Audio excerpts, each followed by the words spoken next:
Chaque journal a un objectif et une portée bien définis, dont les détails sont facilement disponibles sur leur site web. En règle générale, les chercheurs envoient leurs manuscrits à des revues sans trop se demander si leurs recherches ajoutent de la valeur à la publication et aux lecteurs de la revue.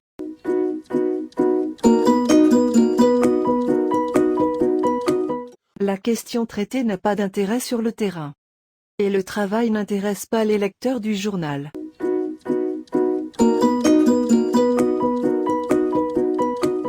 Les résultats ne font pas avancer le domaine. Et le travail fait clairement partie d'une étude plus large, découpée pour faire autant d'articles que possible.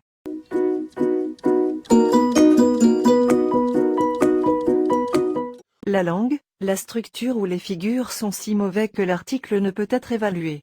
Cela peut se produire en raison d'une utilisation intensive du jargon ou d'un mauvais anglais.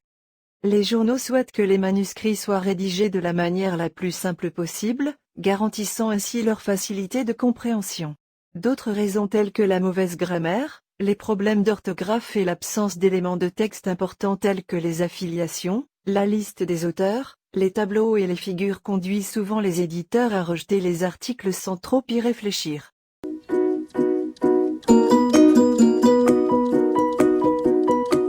Les données recueillies au cours de la recherche ne sont pas suffisantes pour arriver aux résultats proposés dans le manuscrit. Cela peut se produire si la taille d'un échantillon est petite ou s'il n'est pas bien défini. Si les données obtenues ne supportent pas l'hypothèse d'un article, le rejet est inévitable.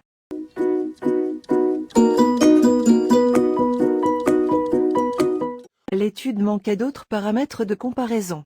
L'étude n'était pas conforme aux procédures ou aux méthodologies reconnues qui peuvent être répétées. L'analyse n'est pas statistiquement valide ou ne suit pas les normes du domaine.